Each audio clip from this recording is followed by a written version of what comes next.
Bismillahirrahmanirrahim. Saya Dr. Supriyadi Lauko yang baru saja menempuh ujian doktoral di universitas ini, berharap bahwa pengembangan ilmu pengetahuan dengan penelitian-penelitian yang sudah saya lakukan bisa bermanfaat ke depan, dan kemudian Universitas Lauko juga bisa lebih berkembang sesuai harapan masyarakat dan stakeholder pada umumnya. Kemudian mudah-mudahan apa yang saya capai tidak berhenti sampai di sini, terus bisa berkarya untuk pengembangan ilmu pengetahuan dan juga perguruan tinggi yang tempat saya mengabdi. Amin. Allah Subhanahu wa Ta'ala, Tuhan yang Maha Esa, pada hari ini Selasa tanggal 11 April tahun 2017, sidang ujian terbuka promosi doktor bidang ilmu ekonomi konsentrasi ilmu manajemen pada program pasca sarjana Universitas Lauko atas nama Promovendus Supriyadi Lauko dan judul analisis determinan tingkat kepatuhan pengungkapan wajib laporan keuangan pemerintah daerah di Indonesia dimulai. Tim penguji sidang ujian terbuka promosi doktor memasuki ruang sidang.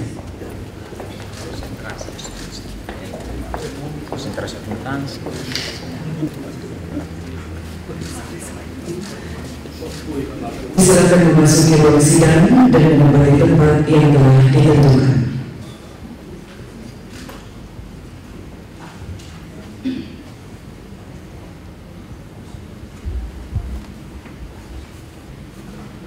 Ujian terbuka promosi doktor dipimpin oleh Wakil Rektor Bidang Akademik selaku pimpinan sidang.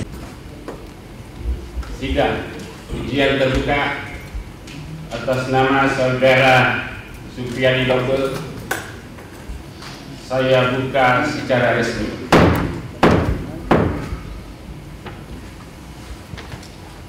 Dengan memohon ridha Allah Subhanahu wa Ta'ala, Tuhan yang Maha Esa, saya persilakan saudara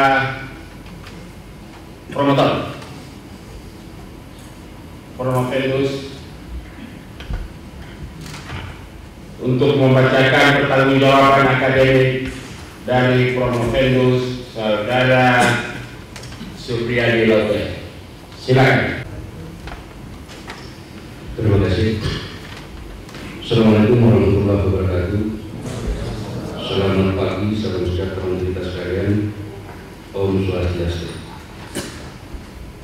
Atas nama tim promotor, saya akan membacakan pertanggungjawaban akademik saudara Promovendus, mulai dari identitas diri sampai kelayakan disertasi untuk diujikan pada sidang ujian terbuka hari ini. Identitas Promovendus: nama Supriyadi Lauko, NIM C203-13022, tempat tanggal lahir Sidrap 10 Agustus 1958, alamat Jalan Budi Sartika nomor 90, Palu, Sulawesi Tengah. Nama istri Insinyur Cahaya Khairani, MSc, tempat tanggal lahir Muara Labu 21 Desember 1958. Promovendus telah dikaruniai 2 orang anak. Yang pertama Fitra Sani ST dan Anas Cahyati ST MSc AKSPE. Alhamdulillah sejauh ini Promovendus telah dikaruniai 2 orang cucu. Promovendus menyelesaikan pendidikan sekolah dasar di Desa Lise, tempat kelahirannya di Kabupaten Sidrap, Sulawesi Selatan, pada tahun 1970. Menyelesaikan bako diawali dengan jabatan Ketua Laboratorium Studi Komputasi pada Fakultas Ekonomi. Selanjutnya pernah menjabat sebagai Ketua Program Non-Reguler, Ketua Jurusan Akuntansi dan Wakil Dekan Fakultas Ekonomi Bidang Akademik. Selain sebagai staf pengajar di Fakultas Ekonomi UNAD, Purwokendus juga menjalani profesi sebagai akuntan publik sejak tahun 1997 untuk memenuhi permintaan atau kebutuhan entitas bisnis dan entitas publik. Saudara Sekretaris membacakan legalitas ujian saudara kepada Sekretaris Saudara. Terima kasih, Prof. Keputusan Rektor Universitas Tadulako nomor 2009-28-KP-2017 tentang pengangkatan tim penguji disertasi ujian terbuka mahasiswa program studi ilmu ekonomi program pascasarjana Universitas Tadulako tahun 2017 atas nama Supriyadi Lauba H203-13022. Dengan rahmat Tuhan Yang Maha Esa, Rektor Universitas Tadulako menimbang, mengingat, memutuskan, menetapkan keputusan Rektor Universitas Tadulako tentang pengangkatan tim penguji disertasi ujian terbuka mahasiswa program studi ilmu ekonomi program pascasarjana Universitas Tadulako tahun 2017 atas nama Supriyadi Lauba.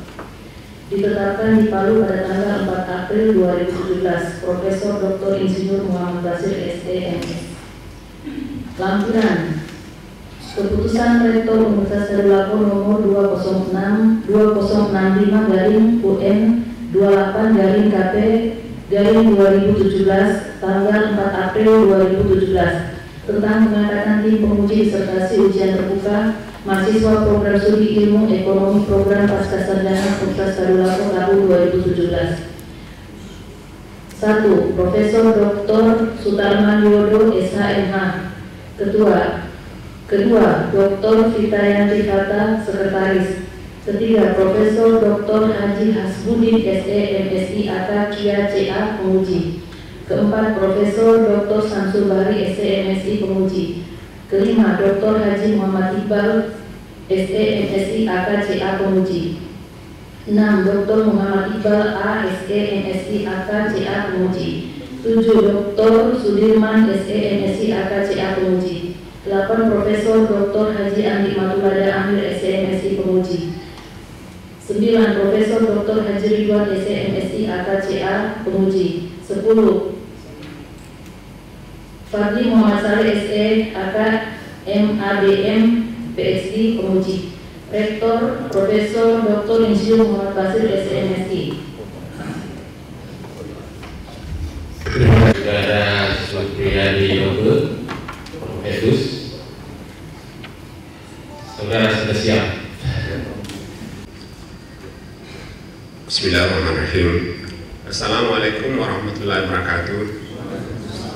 Selamat pagi, salam sejahtera untuk kita sekalian.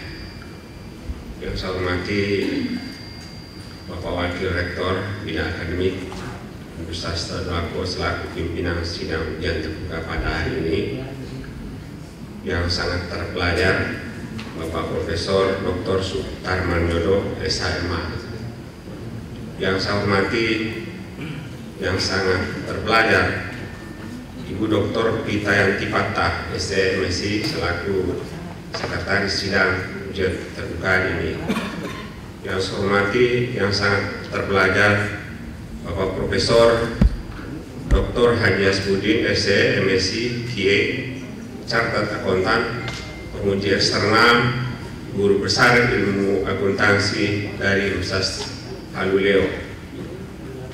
Yang saya hormati yang sangat terpelajar Bapak Profesor Dr. Samsul Bahri SE/MSI. Yang saya hormati yang sangat terpelajar Bapak Profesor Dr. Haji Andi Matulada SE/MSI selaku promotor. Yang saya hormati yang sangat terpelajar Bapak Profesor Dr. Haji Ridwan SE/MSI AK Chartered Accountant selaku promotor. Muhammad Iqbal A SE/MSI AK. Yang saya hormati yang sangat terpelajar Bapak Dr. Sudirman SE/MSI AK Chartered Accountant. Dan Bapak Ibu hadirin undangan sekalian yang saya muliakan, perkenankanlah saya sekilas menyampaikan hasil penelitian saya yang berjudul analisis determinan tingkat kepatuhan pengungkapan wajib laporan keuangan pemerintah daerah di Indonesia.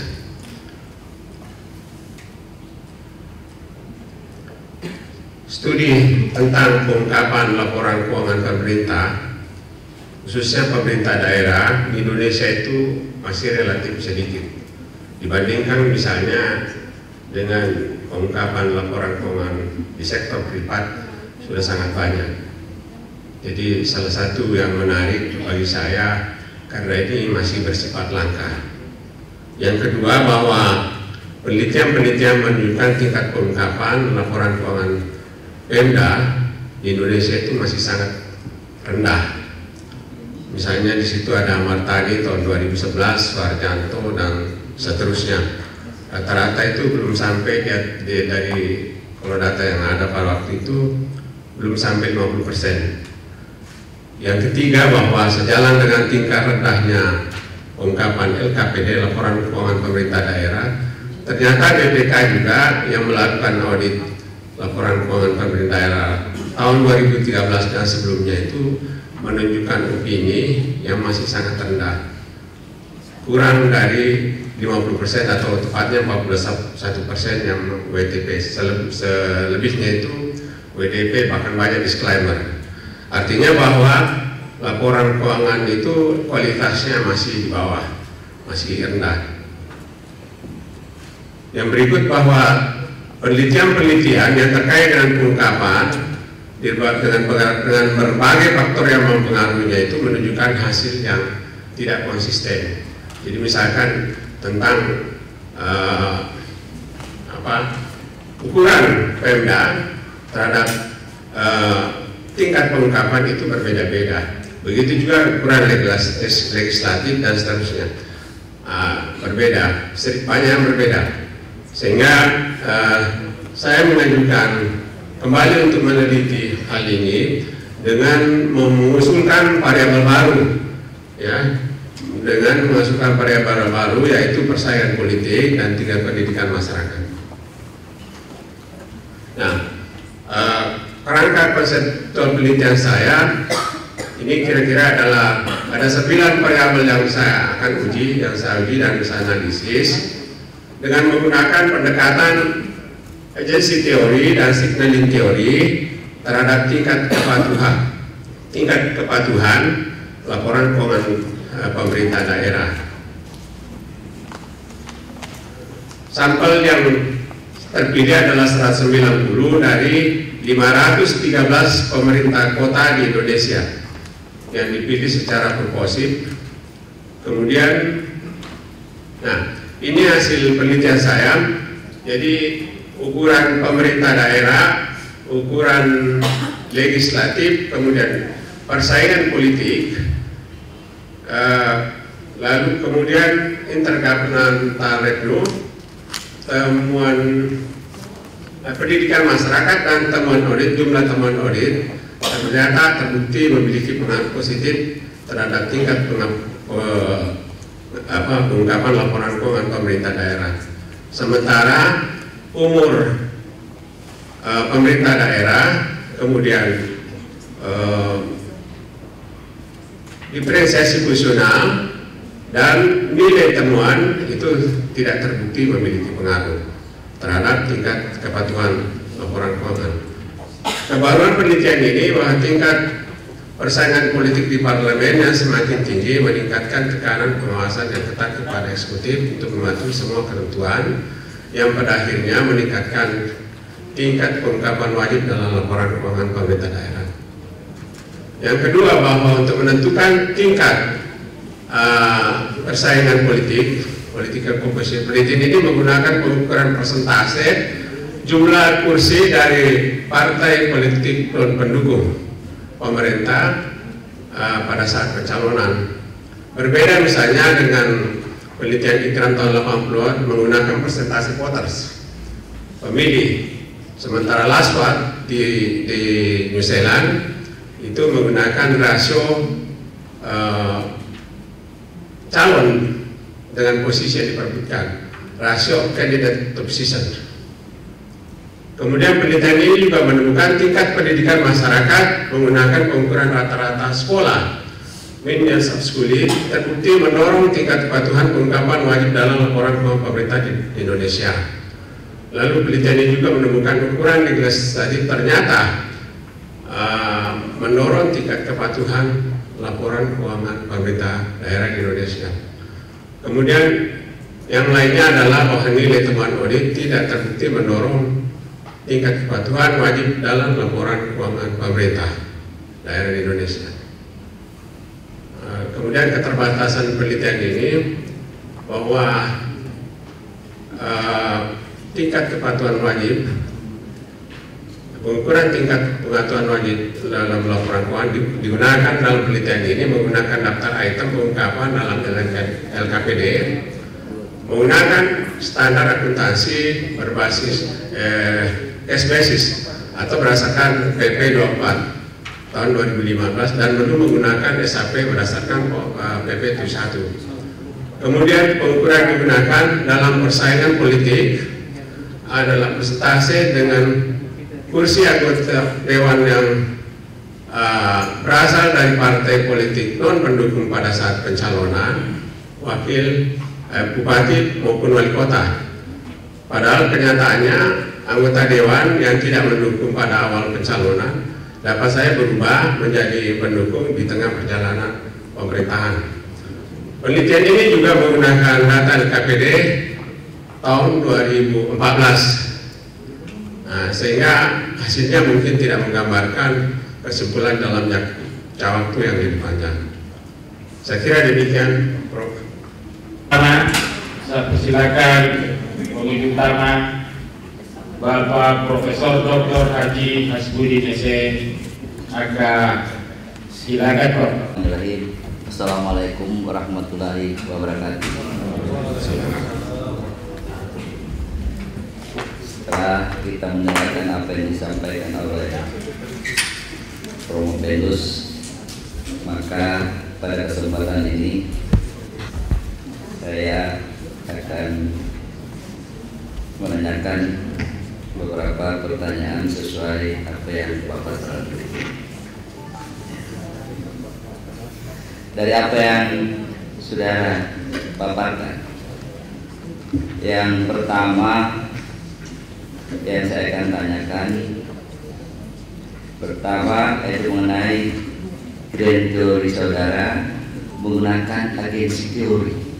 Sebab kita tahu bahwa agensi teori pertama digunakan di Amerika Serikat oleh Adolf Berg tahun 32 itu digunakan untuk perusahaan-perusahaan yang profit oriented.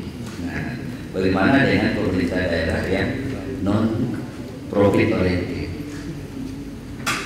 Berhubungan dengan itu, penelitian yang dilakukan di New Zealand juga itu menggunakan banyak penelitian melalui website. Nah, kondisi yang terjadi di Indonesia justru pengungkapan laporan keuangan yang disampaikan di website yang selama ini kita tahu oleh BPK justru malah berdampak negatif.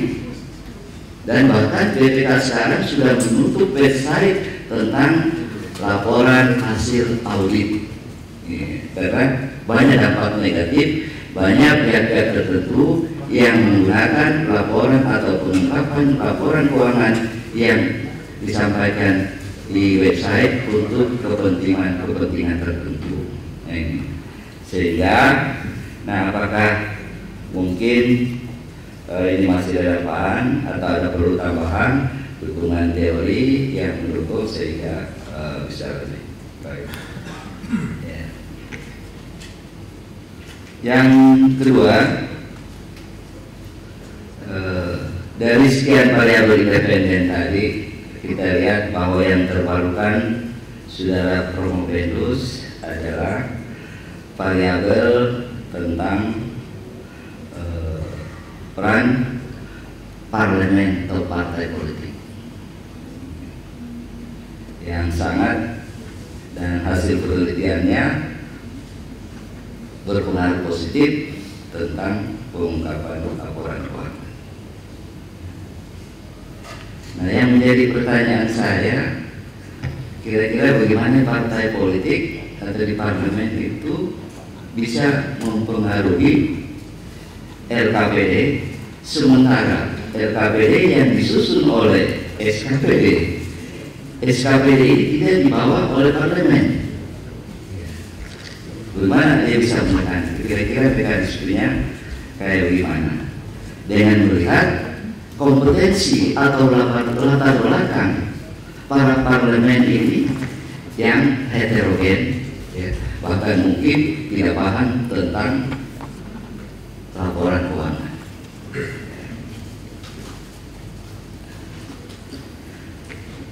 Selanjutnya, mungkin yang ketiga, kita tahu yang mungkin ini pengungkapan LKPD ini merupakan salah satu syarat untuk memperoleh opini, ya, oleh para pemerintah daerah maupun oleh pemerintah pusat dalam laporan keuangan. Jadi asumsinya kalau pengungkapan kita bagus, LKPD kita bagus, nah kemungkinan opini yang diperoleh pemerintah daerah akan maksimal, yaitu bisa PDB. Tapi dalam kenyataannya, beberapa pemerintah daerah kalau kita lihat di mana-mana PDB, berarti sudah mengungkapkan laporan keuangan. Tapi di mana-mana masih kita lihat bahwa kemungkinan terjadinya fraud atau kecurangan bahkan korupsi masih terjadi di mana-mana di wilayah pemerintah daerah. Ya, kira-kira menurut Saudara Prof. Petrus, bagaimana ini bisa kita sikapi sehingga ke depannya pemerintah daerah yang WTP yang telah mengungkapkan laporan keuangannya dengan baik bisa diminimalisir terjadinya fraud atau korupsi yang terjadi sekarang ini di mana-mana. Saya kira itu pertanyaan saya. Saya kembalikan ke pimpinan sidang. Itu bisa dipakai di sektor publik, sementara lahirnya kan dia di sektor private. Kira-kira. Jadi agensi teori ini memang tadinya muncul di sektor private, di mana terjadi pemisahan antara prinsipal dan agen. Jadi prinsipal itu mengamanatkan kepada agen bahwa silakan urus ini, kira-kira begitu, entitas ini. Nah, kemudian dari agensi ini, dari pemisahan antara agen dan prinsipal ini, lalu kemudian menimbulkan berbagai permasalahan. Misalnya ternyata agen itu tidak selalu sejalan kepentingannya dengan prinsipal. Nah, timbullah kemudian agensi problem.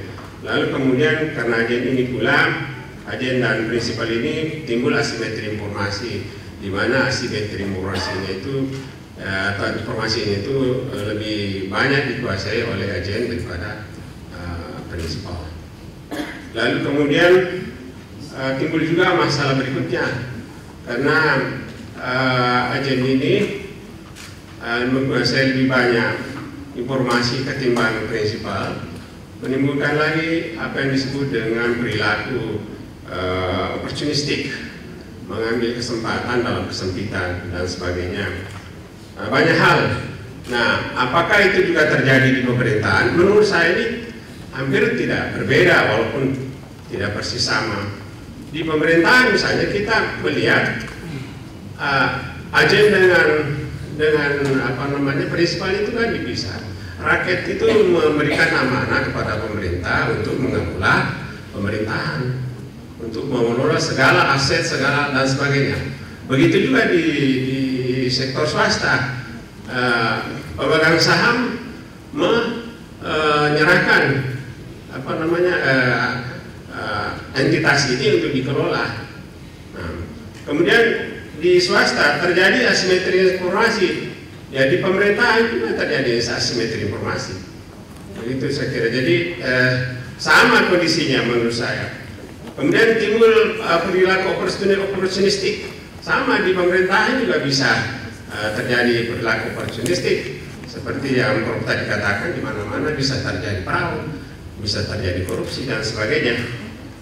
Jadi teori agensi yang tadinya lahir di sektor privat itu bisa diadop ke dalam sektor pemerintahan.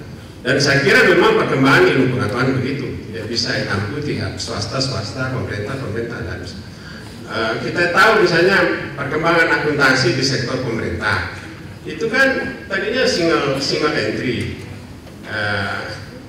kemudian berkembang menjadi double entry. Double entry itu asalnya dari sektor swasta, sektor private. Lalu kemudian timbul laporan keuangan yang sifatnya yang semula cash basis itu akrual, kemudian pool akrual, itu kan semua juga dari swasta. Jadi diadop ke pemerintahan. Jadi saya kira penggunaan agensi teori dalam pemerintahan ini, agensi teori dalam pemerintahan ini relevan sekali, walaupun kondisinya tidak persis sama, yaitu misalkan kalau di pemerintahan itu dia tidak mengejar laba. Tapi laba di sini sebenarnya bisa juga diartikan sebagai benefit. Tidak harus selalu money flow kepada dividen, bisa juga manfaatnya ke masyarakat. Investasi ini dikelola bukan memberikan manfaat langsung berupa uang kepada masyarakat, tapi kita menikmati pendidikan di sini. Saya kira itu kenapa agensi teori itu digunakan. Dan sudah banyak penelitian yang menggunakan teori agensi ini dalam sektor publik. Yang berikutnya mengenai audit atau laporan audit yang sempat ditutup oleh BPK, tidak seperti misalnya di luar negeri itu kan sudah terbuka luas, kemudian dimanfaatkan oleh LSM. Jadi yang sempat diskusi saya beberapa waktu yang lalu, LKPD BPK itu kan tahun 2011 kalau tidak salah memang itu ada di website. Kemudian terakhir untuk sementara ditutup. Kalau kemarin waktu saya menghadap di BPK itu untuk sementara itu ditutup karena ada pembenahan. Tidak berarti untuk selama-lamanya ditutup. Artinya tidak diekspos. Nanti kalau sudah bagus infrastrukturnya, menurut penjelasan yang saya terima itu bisa dibuka kembali. Karena lalu kan memang ada yang menggunakan atau yang menyalahgunakan lah. Termasuk juga kalau menurut penjelasan yang saya terima itu audit BPK misalnya itu masih ada yang sedikit kontroversi. Katakanlah temuan terhadap belanja kebersihan di satu kota misalkan anggarannya 2 miliar, penyimpangannya 200 juta, tapi di situ dinyatakan terindikasi merugikan negara 2 miliar, akhirnya dimanfaatkan oleh LSM. Ini ada korupsi 2 miliar, padahal cuma 200 juta misalkan. Jadi itu untuk sementara menurut informasi yang saya terima itu ditarik dulu sementara. Tapi tidak berarti kita tidak bisa mengakses. Gampang sekali mengaksesnya laporan keuangan pemerintah daerah. Kita datangnya ke BPK, ini Pak saya butuh sekarang. Atau kita datang ke Pemda bisa juga, tapi kalau mau akses semua lebih gampang memang kalau BPK. Kemudian variabel persaingan politik ini Prof ini mempengaruhi tingkat pengungkapan laporan keuangan. Memang tidak ada akses secara langsung parlemen itu ke eksekutif atau pemerintah, tidak bisa. Tapi kan fungsinya ada 3. Yang pertama itu kan budgeting, lalu legislasi, lalu kontrol atau pengawasan. Di pengawasan ini saya kira untuk melakukan bagaimana supaya pemerintah itu patuh kepada perundang-undangan. Karena salah satu perundang-undangan yang harus dicapai ini dilakukan oleh pemerintah daerah adalah pengungkapan terhadap laporan keuangan yang tercantum di dalam peraturan pemerintah. Yang pertama itu kan PP 24 kemudian berubah menjadi PP 21. Jadi temuan saya itu semakin tinggi persaingan politik, karena pengukuran yang saya pakai itu kan rasio berapa banyak parlemen yang tidak mendukung pemerintah. Jadi asumsi saya semakin tinggi yang mendukung, semakin besar tekanan, cari-cari kesalahan dan sebagainya. Atau paling tidak kamu harus patuh, kira-kira seperti itu. Biasa daripada yang tidak mendukung, daripada yang mendukung mungkin diam saja. Mungkin gitu. Kemudian ini pengungkapan LKPD sudah bagus. Ini menimbulkan opini yang mungkin lebih bagus, tapi kok terjadi korupsi. Jadi nah begini, jadi ada dua hal yang saya lihat kalau masalah ini. Pertama, harus tahu bahwa audit atas laporan keuangan itu kan sebenarnya sifatnya general audit, bukan investigatif audit. Kalau general audit itu kan secara menyeluruh. Nah, metode yang digunakan kan kita tahu bahwa itu kan sampling. Sampling, misalnya kalau Pemda, tidak mungkin semua instansi kita periksa dalam jangka waktu 1 bulan. Jadi bisa saja ada yang lolos. Jadi misalnya PU biasanya besar-besar itu dijadikan sampel. Kemudian yang tidak terkena sampel kalau terjadi fraud di sana ya mungkin bisa jadi terjadi. Jadi itu mungkin. Yang kedua, bisa jadi juga pada waktu dilakukan audit ditemukan itu fraud. Nah, pada waktu ditemukan katakanlah sangat material jumlahnya. Nah, kemudian oleh auditor biasanya itu dia minta ini harus diimper. Katakanlah ini ada pengadaan barang nilainya 10 miliar, tapi ternyata fiktif. Tidak ada barang diperiksa, barang di mana barang yang tidak ada.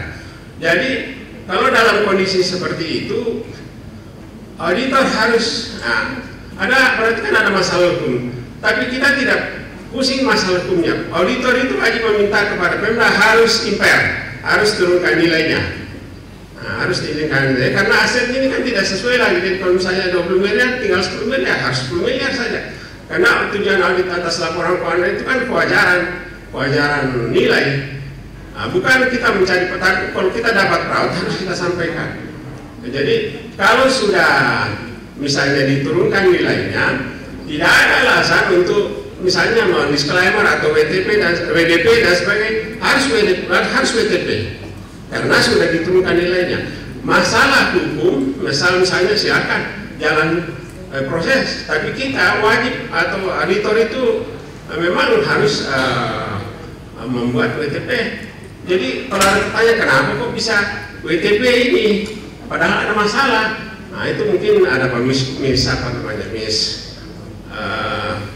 misunderstand ya. Jadi tidak paham lah kira-kira begitu. Padahal itu sudah dikirimkan nilainya. Ada korupsi sudah diserahkan ke proses hukum. Tapi kita sebagai auditor kita minta supaya turunkan nilainya, sudah aman. Itu saya kira penjelasan dari Bung Pendus Prof. Dalam memberikan berbagai sanggahan pertanyaan. Selanjutnya saya persilakan pemuji anggota Bapak Profesor Dr. Samsul Bahri SMSI. Waktu untuk Bapak paling lama 5 menit. Saya terbatas 5 menit. Assalamualaikum warahmatullahi wabarakatuh. Saudara Prof. Pendus, saya akan mengajukan 3 pertanyaan dan jadi tidak ada pertanyaan lanjutan, jadi silakan dijawab. Yang pertama terkait dengan penggunaan teori signal.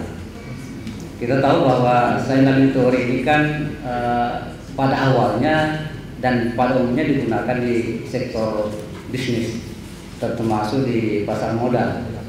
Ini kan tujuannya untuk memberikan sinyal kepada calon investor agar bisa menarik. Nah, kemudian Prof. Pendus berani menggunakan teori ini ke sektor publik. Tentu ada argumentasi yang bisa menjelaskan itu. Yang kedua terkait dengan temuan penelitiannya. Dari sekian banyak variabel yang diteliti, salah satu variabel itu ditemukan bahwa umur pemerintah daerah itu berpengaruh negatif terhadap kepatuhan. Beberapa penelitian sebelumnya dan secara konseptual juga bahwa ini antara umur pemerintah daerah dan kepatuhan itu akan seiring, tetapi temuan Profesor ini adalah negatif. Tentu ini perlu penjelasan yang cukup Pak.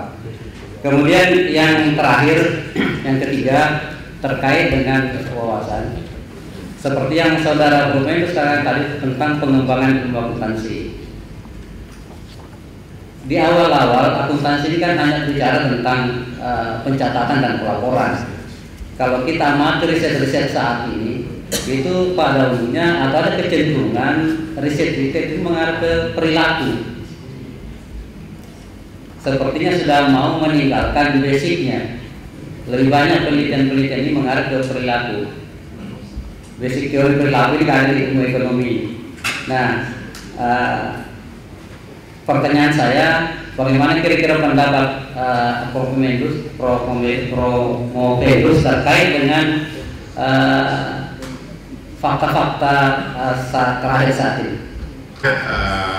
Paling banyak digunakan di sektor privat, khususnya di pasar modal. Tujuannya kan untuk merangsang kira-kira itu investor supaya bisa berinvestasi di perusahaan itu. Nah, saya menggunakan teori signal ini karena teori signal ini sebenarnya tujuannya kan adalah untuk membangun kepercayaan masyarakat terhadap pemerintah. Kalau di sektor publik sebenarnya membangun kepercayaan kepada investor. Jadi dengan kepercayaan itu investor bisa tertarik melakukan investasi terhadap perusahaan itu. Dalam sektor pemerintahan, dalam konteks akuntansi dalam konteks pemerintah daerah ini, penelitian saya ini menganggap bahwa atau menemukan bahwa juga sama membangun trust kepada masyarakat agar pemerintah itu bisa lebih dipercaya oleh masyarakat menjalankan semua program-programnya dan pada akhirnya bisa lebih tenang melaksanakan sampai akhir pemerintahannya. Syukur-syukur kalau misalnya semakin dipercaya itu akan bisa terpilih kembali dan sebagainya. Kemudian yang berikutnya tentang penelitian, temuan penelitian saya yang ini ada yang negatif, namun sebenarnya tidak signifikan, bahwa umur Pemda itu memang tadinya saya beranggapan bahwa semakin kita dewasa itu kan semakin pintar dan semakin patuh terhadap ketentuan-ketentuan yang berlaku.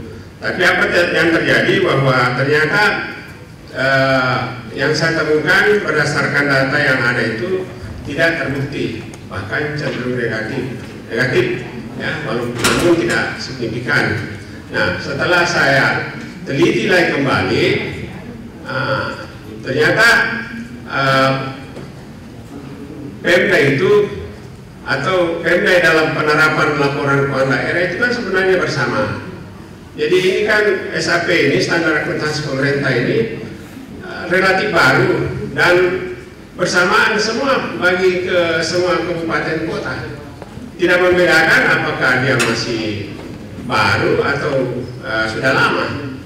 Jadi baik yang lama maupun baru ya sama-sama belajar. Nah, sehingga bisa tidak berpengaruh. Nah, kemudian kenapa dia negatif? Ternyata setelah saya teliti kembali, banyak Pemda yang baru buka, yang belum terlalu lama berdiri, dibentuk, bisa di dalam BTP. Misalnya SIGI kalau di Provinsi Sulawesi, itu SIGI itu barangkali hanya 2 tahun sudah langsung BTP. Sementara ada Pemda yang sudah lama Seperti toli-toli sampai tahun kemarin itu masih WDP terus. Jadi tidak menjamin ternyata bahwa Pemda itu yang semakin tua semakin patuh terhadap tingkat pengungkapan.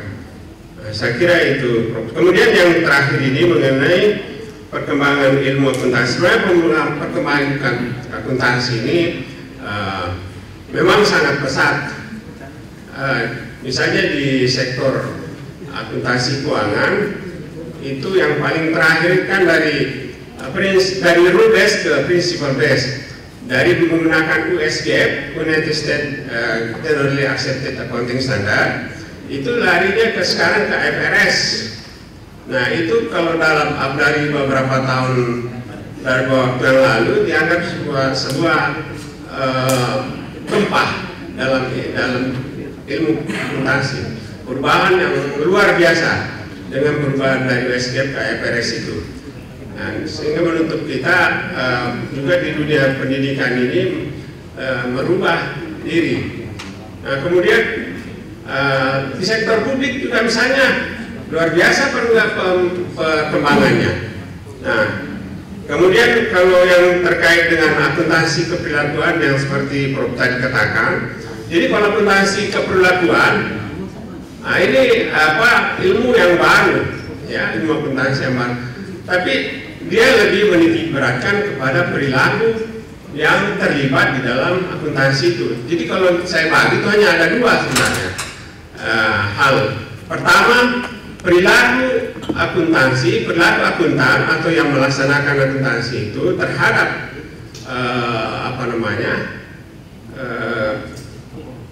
penyusunan laporan keuangan. Ya. Dan yang kedua, perilaku pengguna, perilaku penyusunan laporan keuangan. Misalkan ada yang manajemen laba, yang selalu di pasar modal misalkan itu melakukan manajemen laba. Kemudian yang terakhir tadi ini juga unsur perilaku. Misalnya kenapa kok yang muda ini lebih cepat bagus pengungkapannya dibandingkan yang sudah lama berdiri. Ini juga masalah perilaku, walaupun ini masih harus diteliti kenapa bisa terjadi. Nah, jadi kalau ada perilaku itu perilaku akuntansi itu semua yang berhubungan dengan akuntansi. Hanya masalahnya kadang-kadang kita ini salah bersih seolah semua perilaku itu adalah akuntansi. Saya kira tidak. Jadi semua yang berkaitan dengan perakuntansian itu di perilaku manusianya terhadap bagaimana menciptakan informasi akuntansi dan perilaku manusia terhadap respon informasi akuntansi. Misalnya di pasar modal bagaimana responnya tadi itu, bagaimana seperti misalkan tadi itu DPR itu responnya bagaimana, itu termasuk perilaku juga itu. Saya kira demikian jawaban dari Prof. Pendus. Silakan Bapak Dr. Haji Muhammad Iqbal Bakri SMSI Jakarta. Silakan Pak. Selamat kepada Prof. Pendus atas karya yang monumental ini.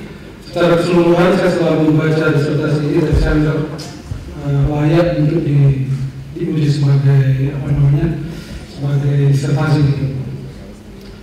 Hanya saja saya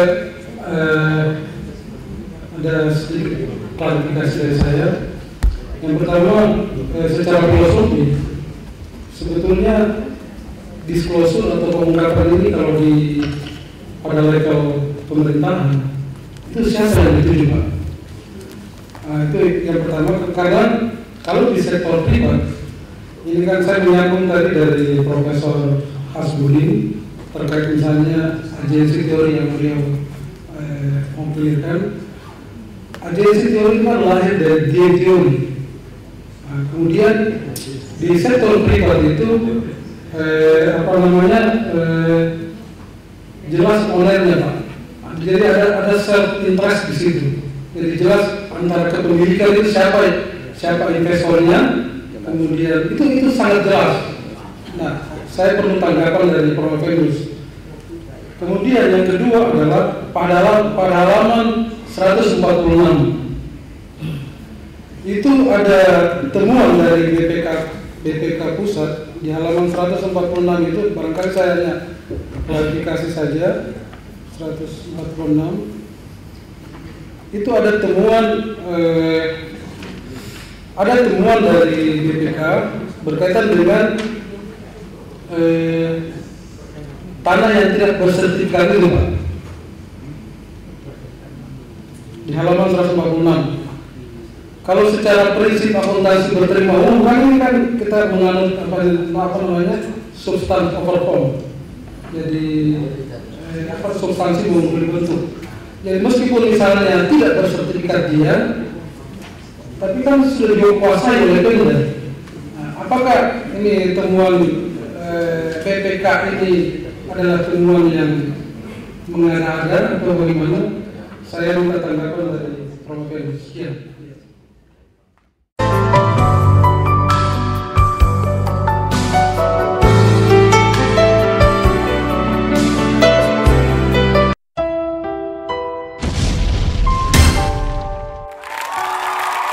you.